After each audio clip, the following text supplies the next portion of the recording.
draconian and undemocratic. That is how critics have branded an injunction sought by an oil company to prevent a repeat of protests like this one in Sussex. Cooperate with my request of moving out the road. Okay, you are now all under arrest. Oh, what? For obstruction of the highway. You didn't even read the warnings properly. You didn't read the warnings properly.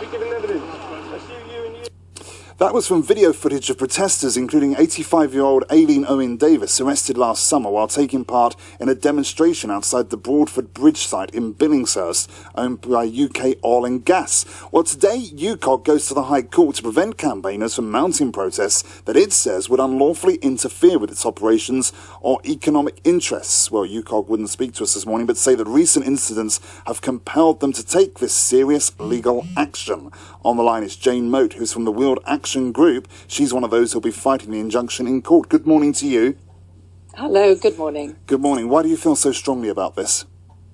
Well, the oil and gas industry's plans to industrialise the Weald pose one of the biggest threats to our countryside for a generation, and we need to be able to discuss that properly and rigorously. And this legal action is ill-defined, and if successful, would stop us being able to express our concerns and will threaten our human rights, which we have to protect water, land and air from the potential effects of what they're trying to do.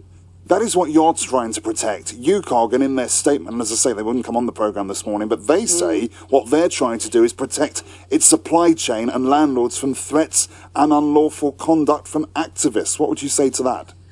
I would say that it's not up to a commercial company to decide what is lawful and what is not. There are many laws in this land, and if the laws aren't sufficient, then Parliament needs to decide to change them. But there have been very, very few people convicted of anything at the sites, and many of the actions that they've listed are not considered unlawful by the laws of this company.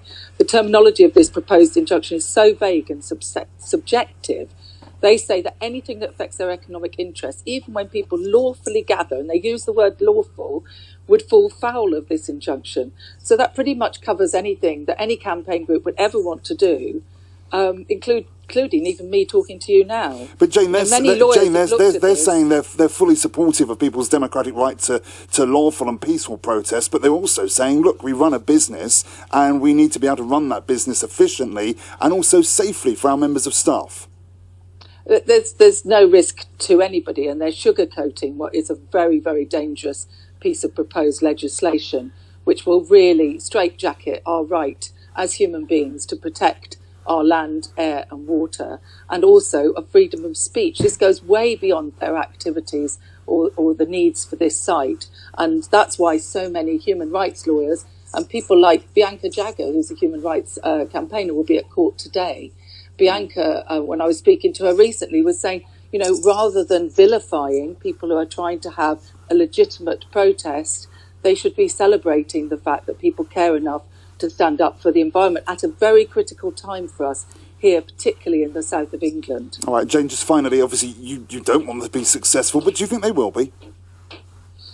It's very difficult to know. It's been heard in the business section of the High Court, not the Human Rights Division, and that worries us because obviously we don't think that commercial decisions should drive decisions about democracy. And a previous attempt by another oil and gas company, INEOS, was successful in getting a temporary injunction. No fixed injunction has been served yet. And obviously that one is going to the Court of Appeal. And if this does go through, we will be taking it all the way. All right. Thanks for getting up early this morning. Jane Mote there, who is from the World Action Group. On the line now, Lorraine Inglis, one of the campaigners involved in the injunction and a spokesperson for the World Action Group. Good morning to you. Good morning, Mark. How confident are you in terms of thinking that you can stop this from going ahead? Well, it is a outrageous attack on our human rights and freedoms of expression, and it would have a chilling effect on lawful protest and campaigning right across the South East.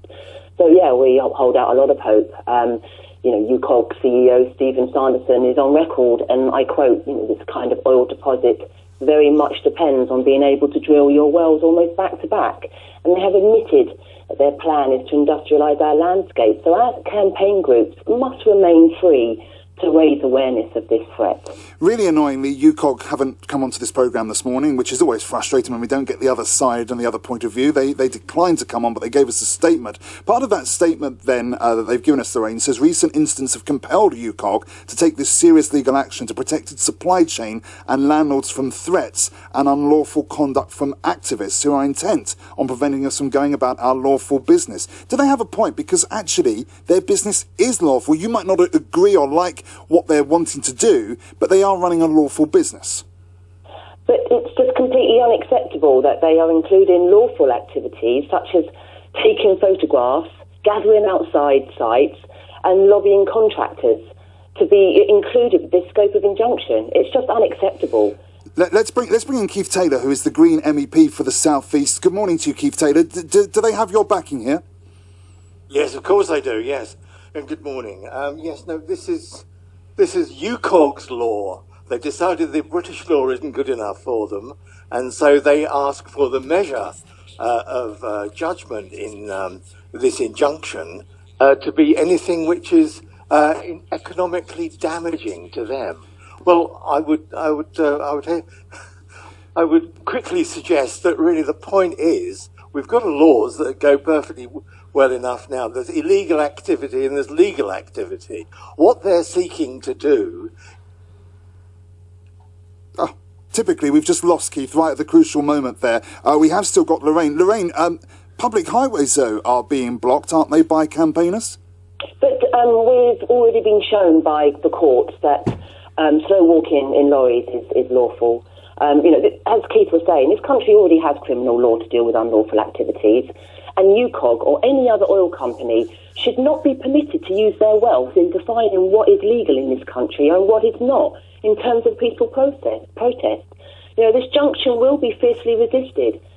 It says here in the rest of this statement, which I will just finish with, actually, that the injunction does not prevent anyone effectively exercising their rights to freedom of assembly and freedom of expression. So what is it, to be clear, what is it that it's actually going to stop you doing? We actually have no idea what it's going to stop us doing, because the scope of it is so wide-reaching and vague. And as I spoke earlier on, it could be even taking photographs, gathering outside sites. It could be delivering leaflets. It could be attending meetings. It could even be objecting to planning applications. Because everything that we do as a campaign group to raise awareness obviously will affect their economic interests. So where are the boundaries for this? It is absolutely outrageous and simply stunning. Yes. Yeah, so you're back, Keith Taylor. Go. Yeah. Yeah, I'm back. Didn't know I'd gone. If I may, I should want to say this is a badly drafted injunction, and I hope very much the High Court throws it out, because it's unenforceable. Who's to judge what's economically damaging? And, do we really want to take criminal cases for people taking a photograph or writing to the local paper or speaking at a planning meeting? Come on, get real, get lost, UKOG.